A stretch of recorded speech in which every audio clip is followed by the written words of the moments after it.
téléspectateurs de Cathol TV Gabon, bonsoir. Soyez les bienvenus pour ce flash d'information du jeudi 21 septembre 2023. Magistère universel. Les religieuses s'engagent dans l'apostolat des médias au sein de l'Église. Apporter la foi dans le discours public est l'objectif visé par les religieuses stagiaires du projet Pentecôte à Radio Vatican et Vatican News.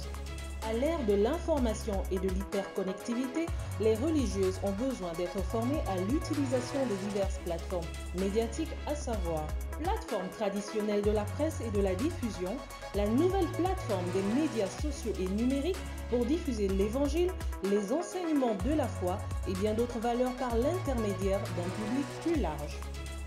Magistère local. Pour la Saint-Matthieu, une messe a été célébrée aux intentions des douaniers du Gabon. Comme il est de tradition dans l'Église universelle, le 21 septembre marque la célébration de Saint Matthieu, patron et protecteur des douaniers. À cette occasion, son Excellence Monseigneur Jean-Patrick Ibaba, archevêque métropolitain de Libreville, a présidé une Eucharistie à leur intention à la paroisse Saint-Pierre. L'abbé Fabrice Tiguet, aumônier de la douane et de nombreux prêtres ont participé à cette célébration eucharistique.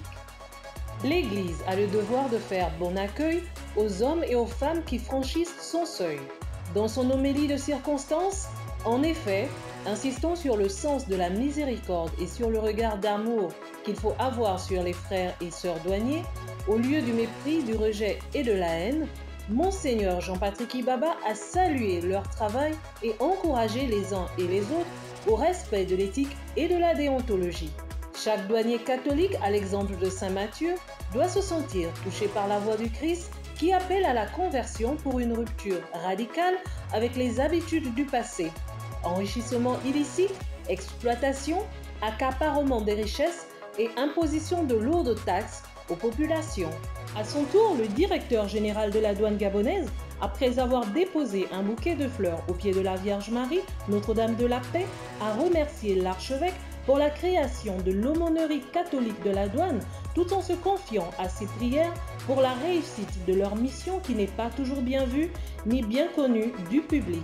Malheureusement, a-t-il souligné, comme au temps de Matthieu, les douaniers sont encore trop souvent traités comme des publicains, des voleurs et des pécheurs, d'où l'importance de cette recommandation de Jésus.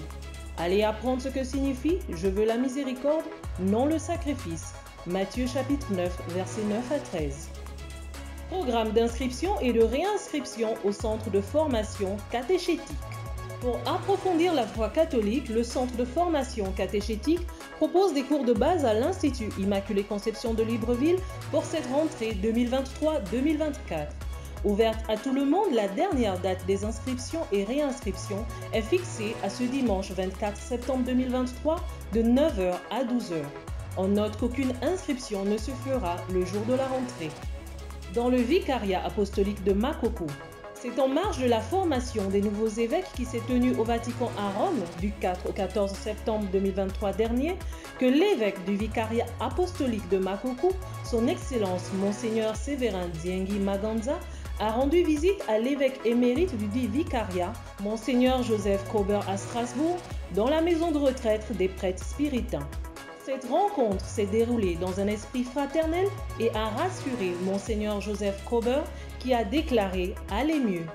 Portons Monseigneur Joseph Kober, évêque émérite du vicariat apostolique de Makoko, dans nos prières. Très chers téléspectateurs de Cathol TV Gabon, c'est ainsi que s'achève votre flash d'information du jeudi 21 septembre 2023. Nous vous remercions de l'avoir regardé.